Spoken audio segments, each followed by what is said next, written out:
Aloha and welcome to Knitted Paradise, where the needles are clicking and the yarn is squishy. My name is Lucia, and you can find me on Ravelry and Instagram as Pearl of the Pacific. You can find the podcast on YouTube or on the website, which is pearlofthepacific.info. You can also find show notes in both places, and you can also find it on the group on Ravelry, which is Knitted Paradise Podcast. And I post the video and show notes in all three places, just so it's convenient for you, whichever way you choose to watch it. So welcome to episode 66. Today is St. Patrick's Day, so I was wearing the mandatory green. When I was getting dressed for this, I realized that I was wearing blue, and that was not going to work. I needed some green. So I'm wearing my green t-shirt and my cool clavicle cover, which has some green in it, and some green earrings, so I got all sorts of green going on for St. Patrick's Day. I think I have some Irish in me, I'm not entirely sure. The red hair had to come from somewhere, so it's entirely possible. My dad's side of the family, I know. My mom's side of the family I mostly know, but not entirely. Anyway. Let's see, below the conch shell, I wanted to talk about a knit-along that's going on for YarnCon, which is coming up April 18th and 19th, and it's mini Mochi Mochi Land is doing a knit-along of tiny little gnomes, like 4 inches or less, because they are going to Korea in May, and they wanted to take a bunch of gnomes as ambassadors. So they're asking people to knit or crochet or felt tiny little gnomes. And I don't know why I'm doing this, but it's like 4 inches, so what's 4 inches? Like that? Maybe. They're not tiny, but they're not big, per se. And I will post a link to their website with lots more information, and including some patterns. I think some of them may be paid for and some of them may be free for you to knit tiny little gnomes, and then you send them to them and before April 21st, or you can drop them off at YarnCon, and they will have a booth there, and then your little gnome gets to go to Korea, which is kind of fun.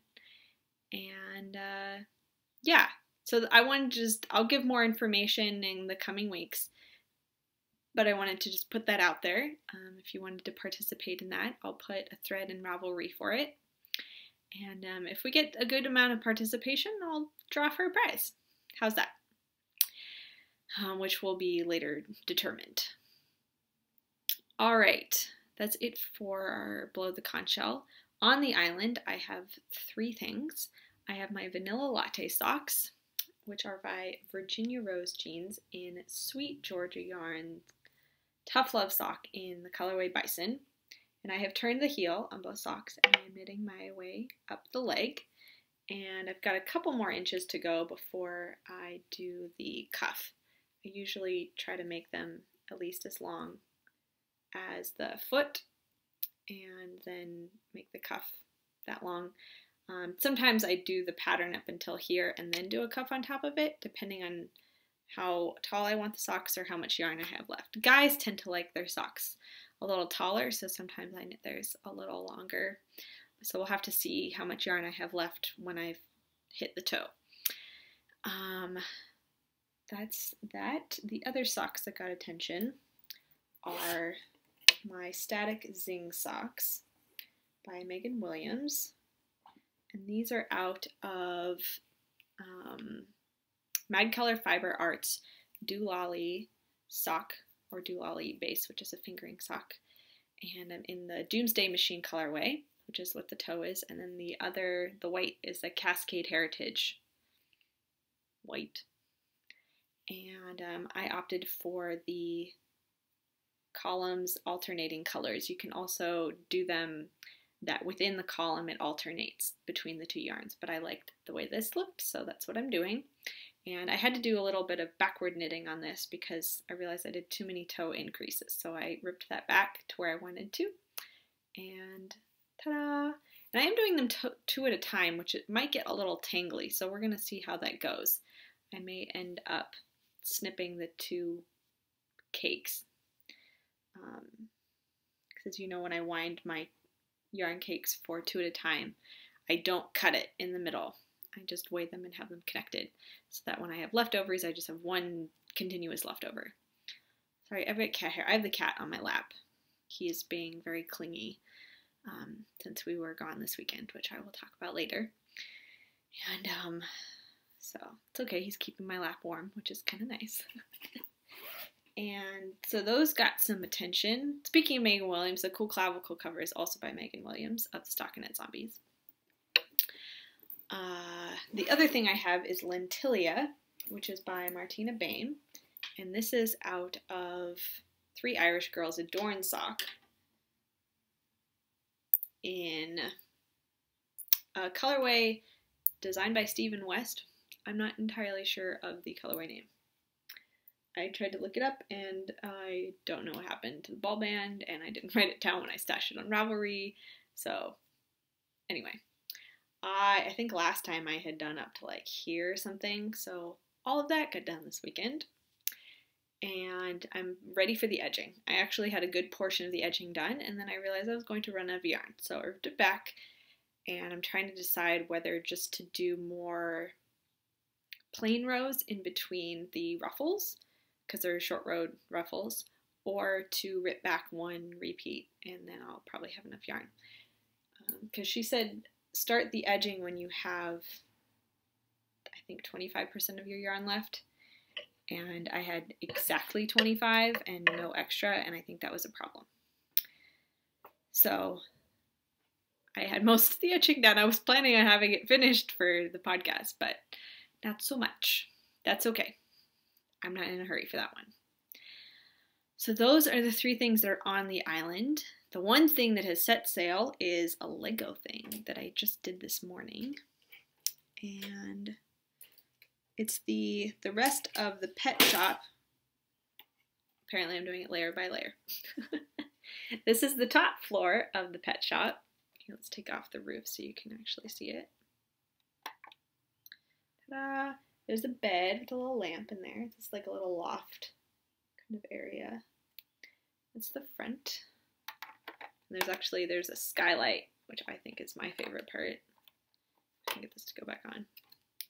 There's a skylight in there. Peekaboo! Do you like this pan? Alright, so that's the top floor. Oops, I got knocked off something.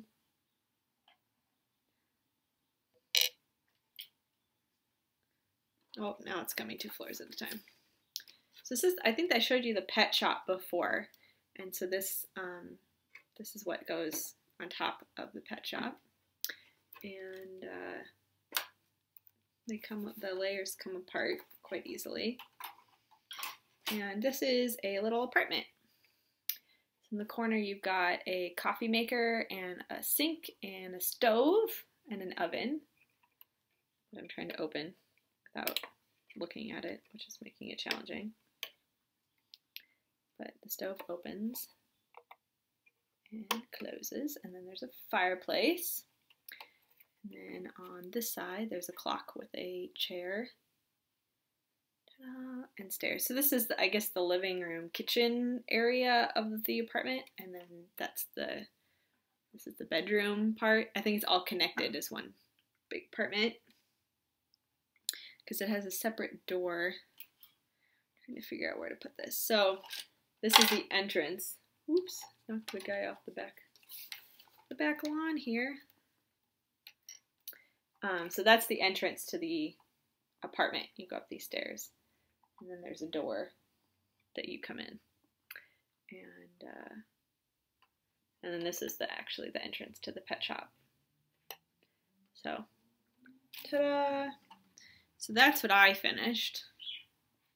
Oh yeah, here's the door. So in the back, behind, so there's stairs, and then there's a door right there that you come in. And then these are the stairs to get up to the upper floor. So that's what I finished this morning. Ta-da! It's been on my list for a long time because I don't think that was supposed to come up. Anyway, I don't know what's going on. But that's been on my list of things to do for a while, so I was happy to get those bags put into place, basically, because I had bag 4 left. It came in 4 different bags, and the other building was in bag 1 and 2, and then the pet shop was in bag 3, and then the upstairs flat thing was in bag 4. So it's like, you know what? I'm gonna have some time. I'm gonna make myself do bag 4. Tired of moving the set of bags around the apartment. So that got done. From the mainland, nothing. Flora and fauna, nothing. I know there's some things on my list, but I didn't have time to prepare them. And in the flora and fauna section, I like to be prepared. Otherwise, I ramble on for like years. So I'm going to save those for later. I think that's it. So from my holiday, I wanted to share some news this week. My father-in-law passed away this past week, which meant that we unexpectedly took a trip to Michigan. So I had a lot of time in the car to knit, which is where Lintillia got done a lot. And then in the hospital a little bit, I was working on the socks because they were simple enough to pick up and put down. And yeah, so it wasn't completely unexpected. He was diagnosed with liver cancer a little while ago, and the doctors gave him about a year. So it was much shorter than a year. So we were expecting it, we just weren't expecting it this soon. He's been kind of struggling with liver issues for a while. So, which they thought they had fixed for a while, and then they came back, and that's when they found the cancer. So the beautiful thing is that he was able to visit family. They lived in Arizona, or they live in Arizona. My mother-in-law or my in-laws live in Arizona, and my brother-in-law, his wife, and their 2 children live in Florida, and so they had just taken a trip to Florida last week to visit them, and my grandmother-in-law on my mother-in-law's side, it's all really complicated, sorry, whose birthday was there, and so my mother-in-law's brother and sister were in town as well, so they got to see him and spend some time with him, and he got to hold his brand new grandchild, who is my nephew, who was born in January, so that was really exciting. And during that time, my mother-in-law could tell that his health really wasn't good, and so she kind of debated whether to stay in Florida or take him back to Arizona, or to fly him up to Michigan, which is where his family lives, and also where a liver specialist is that they wanted to see. So she made the decision to fly up to Michigan and try and make an appointment with a specialist. And they did make the appointment, but he didn't, unfortunately, didn't last that long. But it was an answer to a lot of her prayers, because she wasn't sure where to go, and the fact that this specialist, who usually you wait like 3 or 4 months to get an appointment, had offered to take him Monday, which was yesterday. So that was really nice. And so Tuesday morning they flew up to Michigan. Tuesday night my mother-in-law called us and said, you should come out. So Wednesday, we packed up and drove to Michigan, and Thursday morning he passed away. And it was really a beautiful thing. His family was there. My husband and I were there, and my mother-in-law was there, and so he was surrounded by family and love, and it was really very peaceful. And he didn't suffer a long time. And, could we all be so lucky as to not suffer for a long time? And I'm not a crier, so I'm sorry if you're thinking I should be. I just don't cry at things very often. And But it was really nice. You know, he's in a better place. He's no longer suffering from the ailments of this world, and it was peaceful and very nice. Anyway, I won't go on and on about that. But needless to say, there was a lot of things that happened after that. You know, we had the funeral and spent time with family and a lot of other things, and it was really, really busy. And I had not really met that side of the family yet.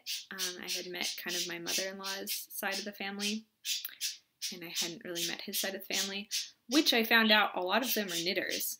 Oh, you going? You want to say bye first? Say bye. Bye, Pan. Thanks for snuggles. Okay, you can go now. I hadn't met a lot of his family, so that was kind of fun to spend some time with them and talk about knitting. His mother is a big knitter, and of course taught all of her daughters to knit. And so she was joking about this infamous sweater that she started, and but didn't finish, and so she has passed it on to her oldest daughter, who was working on it during the trip. And so that was her goal, was to finish this sweater before she went back to Colorado. And so that was kind of fun. And so, oh, the one thing, she told me about these buttons. So there's a way to make buttons, like out of yarn and like a plastic loop, and I think with a crochet hook. And so she was very interested in these buttons. She has not made these buttons, but she was very interested in them. So I said, you know, I'm going to go find out how to make these buttons. So that's my mission now, is to figure out how to make these buttons. So you'll be hearing about those, hopefully. If I can figure it out. We'll see. Anyway, so that was my weekend. And there was not a whole lot of sleep involved, because there was a lot of planning and meeting people and all the events that take place after someone passes away. And so I was very tired. Tired was kind of an understatement. So yesterday, the wall of exhaustion hit me about 10:30 in the morning, and all of a sudden I was like, oh, I'm really tired. So I did take a nap yesterday at work. There's some couches, and my boss said, you know, why don't you go take a nap? I said, I think that's a good idea. I was not, my brain was not there. So I took a nap yesterday, stayed home today. I worked from home this morning, and that's been really nice to just kind of settle in. You know, I don't think it's really hit us yet that he's gone, but you know, he's in a better place, and it's okay. You know, we'll see him again someday. And but it is what it is. So I got some knitting done. I thought we might have more time. We didn't really know. That was the hardest thing about packing, is like, we don't know how much, like, are we going to spend a lot of time in the hospital? Are we going to spend a lot of time in people's houses? And so it was kind of all over the place. Most of the knitting I actually got done in the car. That's okay. So, I mean, the most convenient thing for us was that he died in Michigan. So we were able to drive, and we didn't have to make flight arrangements, which I know can be costly and time-consuming last minute. My sister-in-law and her husband flew in, and they had to visit like 4 different airports to get from Nebraska to Michigan. It was ridiculous. We're like, it's like, where in the world is Carmen Sandiego with them? Because we're like, wait, where are you? What airport are you at? Anyway, I am babbling on forever now. So I will say goodbye. Thank you for watching. And I'm sorry this is a very short episode. And I'm sorry it's a couple days late, but life is life, death is death, and you don't always have control over either. So it is what it is, and I'm happy I got this time with you. And I'm going to put a few pictures at the end of Bill, who is my father-in-law, from our wedding. And with the song that the episode is titled after is a Death Cab for Cutie song. And the line is, thinking of what Sarah said, love is watching someone die, which I think is a really beautiful statement. And so, enjoy. And I'll see you next week. Bye.